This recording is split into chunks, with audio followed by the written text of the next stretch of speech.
Good morning, friends, and welcome. I know it's Sunday, and I know I'm not going to be live with you, but I wanted to bring this to your attention really quick today. So if you have a minute, slip in with me. Yeah, this is an important thing for all of us, not just me, for you too. Yeah, I've got a dirty girl here. Yeah. And boy, is she dirty. I wanted to do it this way so I could show you how often do we all just get lax, like up in here, wiping our little girls down at the back end too, all around the handle. Yeah. So let's take a second. I always date mine. When I get an iron, I date it. That way, if I have an issue, I know, yeah, another little part of that OCD. So anyway, this is my Oliso, and this is my upstairs one. I have multiple ones, but my good one's downstairs. Yeah. But this is what I have dubbed the dirty girl. My yellow one. I use it all the time for my FPP. As you can see, I have a habit of laying my iron over on its side instead of like this. So that's why you're seeing this. This will not come off, so I'm not even going to try. But there's so many different ways that you can take care of your dirty girl. And the first thing I like to do, honestly, is I get just something simple because I want to really get up in all of the nooks and crannies, and I want to scrape and get all of that free. Yeah. And I use a lot of Best Press. So they're non-stick. So just doing this really lightly around, I want to make sure that you're seeing. Can you see all that? Yeah. I'll show you how dirty. You can see it's starting to pile up there. So we're just going to give this dirty girl a good cleaning. So I go all the way around in every part. Now this seems to be the worst side because this is where I spray a lot. So like I said, we got to keep our dirty girls clean.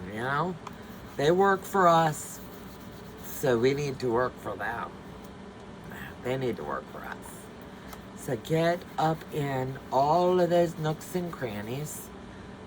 And then down the sides. Anywhere that you think that starch might be built up. Just take a second and go over it. And I can show you right here.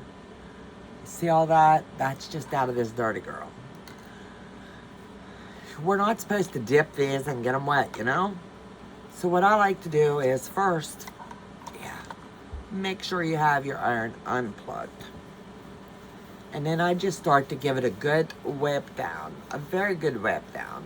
And then this will also go up and down. All it is honestly disinfecting wipe. You don't have to use a disinfecting wipe because there's no germs or cooties or anything. But that's just what I choose to use on my irons. And then I just rub my fingers across all the areas.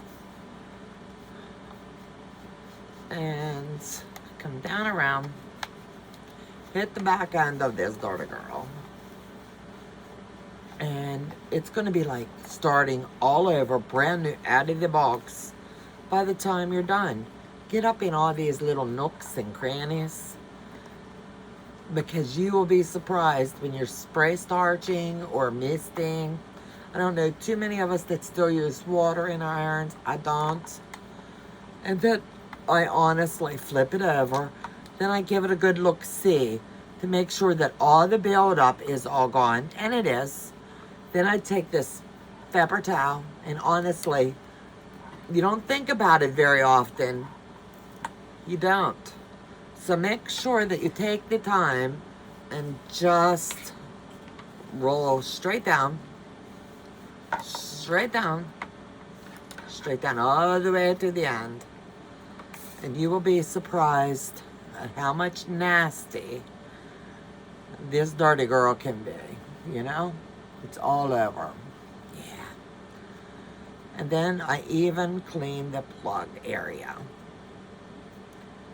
You're not going to want to like dip it in water or anything, but while you've got this, clean it good, you know? Take the time to keep your tools in your studio nice and tidy, and they'll last you a nice long time. So I wanted to bring that to you and make sure that it's not just me. Clean your dirty girls. You know, this just happens to be my Oliso, but any irons I have, I always use. I don't like wait until a certain date to clean them, but in between projects, I make sure I take a couple seconds and just go over them. That way they stay nice. We pay a lot for our stuff, so we want to definitely keep it clean, right? Keep it nice. So I can now say, the dirty girl, look at that. That's why I wanted to make sure I used something white so that I could show you.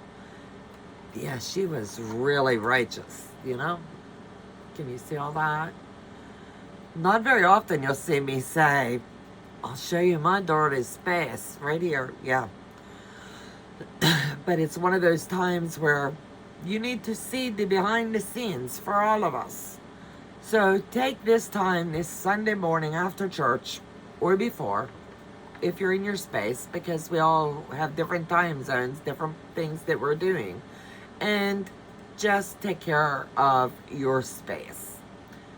It's Sunday. It's a beautiful day, and I'm sorry that we won't be with you today. But I have a lot of behind-the-scenes catch-up work I need to do, getting ready for a retreat. Joe has his surgery tomorrow morning, so we stayed up late last night so we could get good and tired to be able to go to bed early tonight so we can get up in the middle of the night and get ready and travel. So we wish you all the best of a Sunday. Take care. I do have a premiere set up for you tomorrow night. It's a video slideshow.